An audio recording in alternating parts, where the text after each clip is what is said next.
لازلنا معكم مشاهدينا،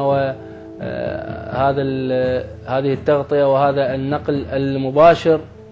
ويعني حبذا الزملاء لو نتصل بآيات جوران. صراحة أن هناك يعني جموع غفيرة من المواطنين، وهناك حضور كبير، بالتالي نريد يعني أنا الآن من الاستوديو، وربما هناك أمور لا أستطيع أن أفسرها تحديدا، يحتاج أن نفسرها ونعرف ما الذي يحدث وما الذي يجري. ويعني كان مفروض أن يكون التشييع قبل الساعة 9 أو حتى 10، لكن هناك تأخير. لماذا هذا التأخير؟ يعني هل هناك انتظار لحضور شخصية معينة حتى تتم مراسم التشييع بشكل رسمي؟ وعن أجواء الملعب، أجواء ملعب الشعب الحزينة جدا بهذا اليوم والكئيبة جدا لهذا اليوم، ويوم فقدنا به ابن العراق البار عمو بابا، يوم سنتذكره وتذكره الأجيال مهما حيت، وبالتأكيد ستكون ذكراه، وتكون هذه الذكرى السنوية تكون أليمة على الجميع. والآن ربما الآن بالفعل وصول النعش كما نتابع، وبالتأكيد بانتظار مراسم تشييع جثمان شيخ المدربين عمو بابا.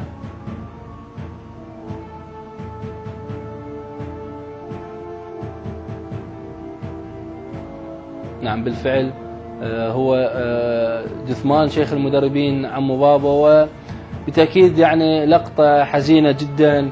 لاحظ يعني حتى الإعلاميين، الجماهير الموجودة تريد أن تحتضن النعش، تحتضن هذا الرمز يعني الذي أسس لحب العراق، تريد أن تحتضن هذه الشخصية العراقية الصميمية، والتي آثرت العراق على الجميع، على جميع المغريات، على جميع الماديات، على جميع الأمور الأخرى.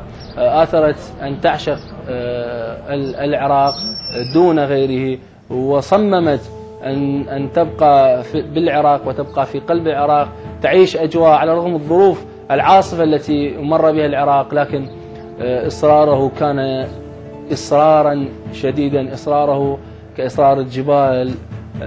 وبالتأكيد هذا هو درس لنا جميعا. إذن كما نتابع وجود لاعبين قدماء مدربين، كابتن صباح عبد الجليل، كابتن علاء كاظم، شدراك يوسف لاعب السابق، والعديد من الرياضيين الذين التفوا حول جثمان شيخ المدربين عمو بابا.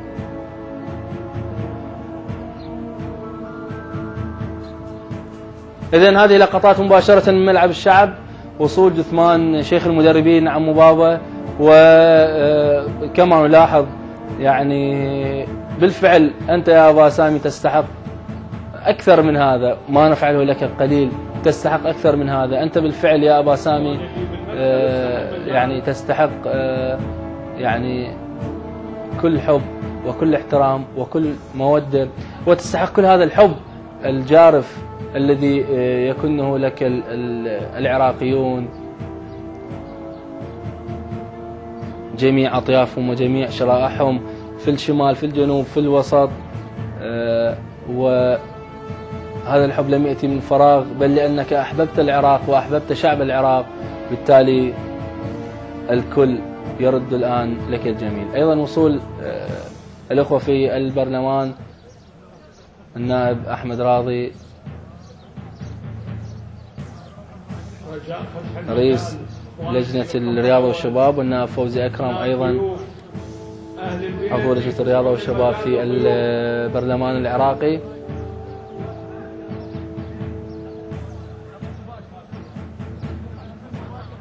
بانتظار مراسم التشييع الرسم. ربما يعني في هذه الأجواء من الصعب يعني مسألة تنظيمية تكون صعبة جدا. لماذا؟ لأنه هناك يعني حب شفاف لهذا الرجل، حب يعني يتجاوز كل القوانين والأنظمة والبروتوكولات والبرستيج يتجاوز كل هذا الشيء بالتأكيد، لأن عمو بابا هو عاشق العراق، فبالتالي الشعب عشق عمو بابا كما عشقه هو العراق. فمن الصعب أن تكون هناك بعض الأمور التنظيمية ربما تخرج عن الإطار، وهذا هو يوم حزين، ويعني هناك التفاف كبير من الجماهير الموجودة الآن، من الرياضيين من اللاعبين، حول نعش شيخ المدربين عمو بابا. إذا مشاهدينا لنضعكم في أجواء ما يحدث وقلب ملعب الشعب، ننتقل إلى ملعب الشعب ولنتابع أجواء مراسم تشييع جثمان شيخ المدربين عمو بابا.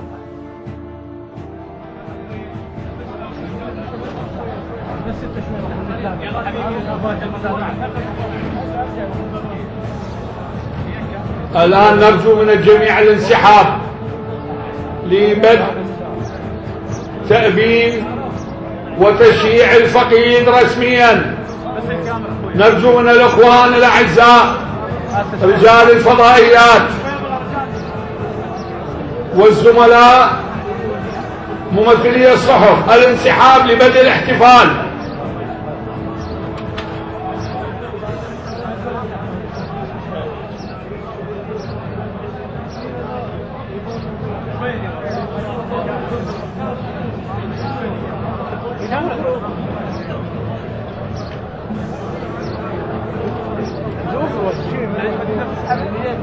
الاتحادات، الأندية، ومدرسة عمو بابا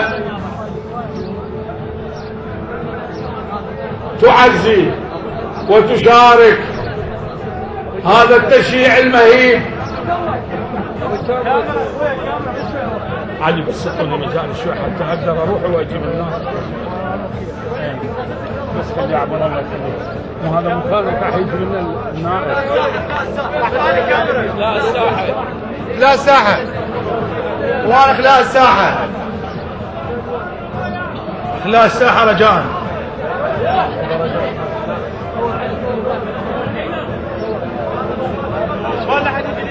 وارخ لا الساحه. رجاء لا الساحه.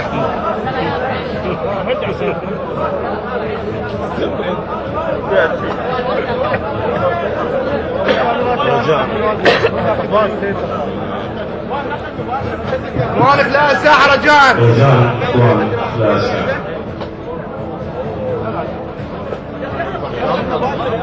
تمام الحين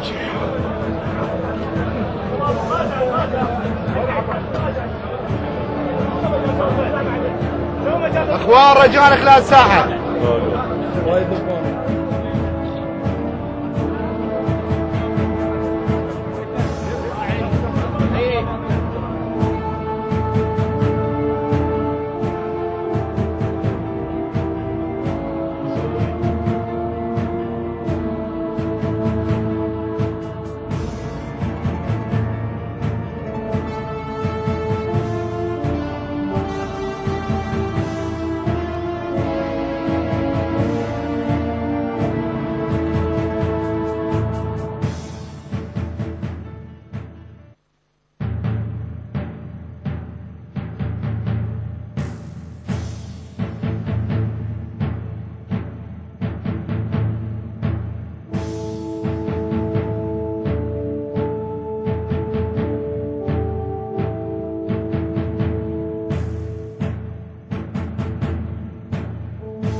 رجال صدقوا ما عاهدوا الله عليه، فمنهم من قضى